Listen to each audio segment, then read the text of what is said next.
Good morning. It's another day, another journey.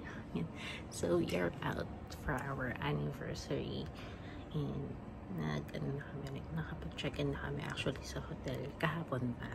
Pero sa sobrang pagod since nag-check-in kami after my shift. Natulog lang kami maghapon and kumain ng dinner. So ngayon, today, tulog pa yung aking mag-ama over there.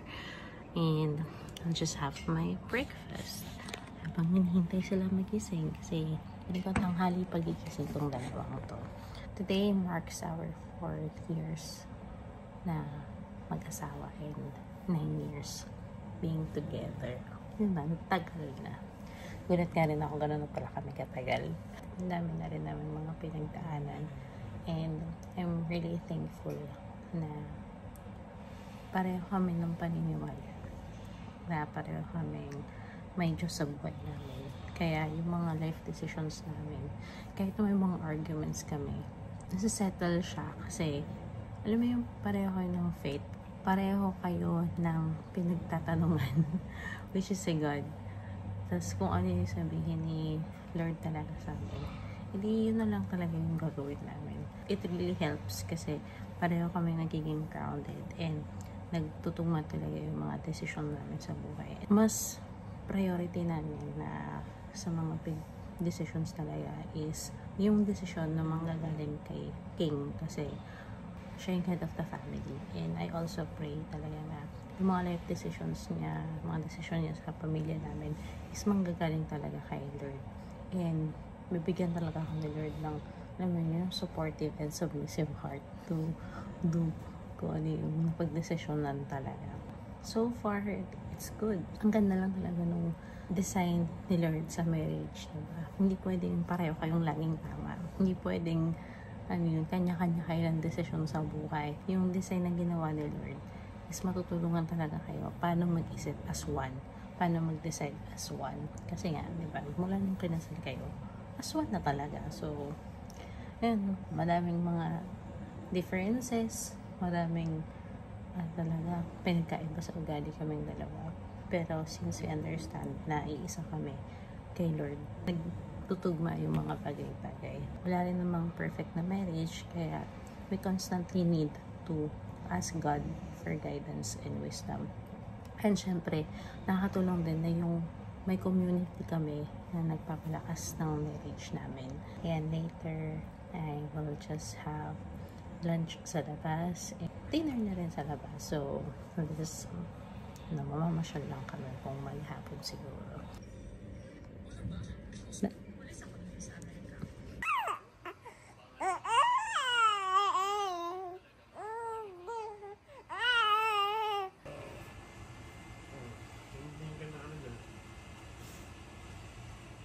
Hello! Nakain lang kami ni tatay, ha? Kain kami ni tatay. Yung aming view, ang Pasig River. Tara, kain tayo. Order lang muna kami. Mamaya kami lalabas. Tapos let's watch. Watch tayo TV? Anong gusto mo? Ito or? Pati tayo. Iangat ang kokong ba?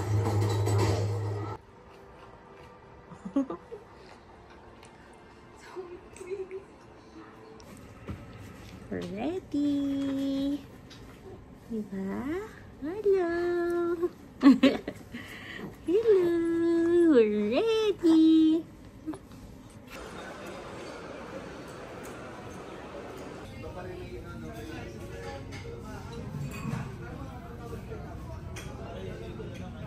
Nakatulog.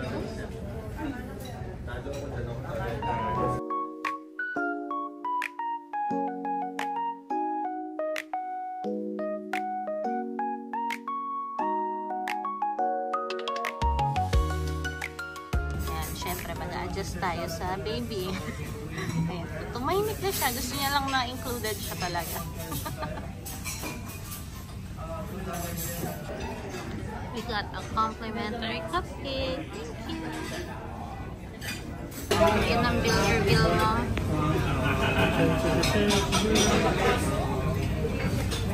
Bill reveal.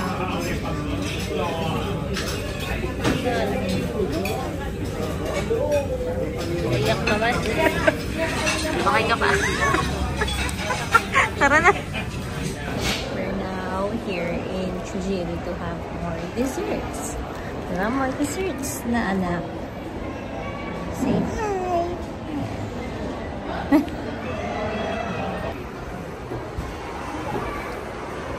Here you go. Ooh. Ice cream. This is my ice cream. What's that, Tatay?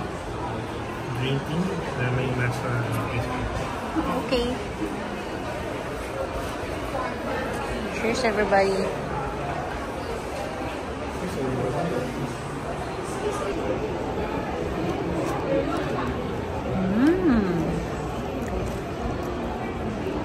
Nakakamiss mag-matcha. Sarap.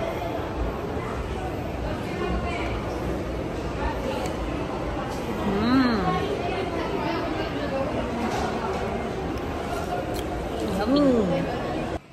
And we are back sa aming hotel. And so,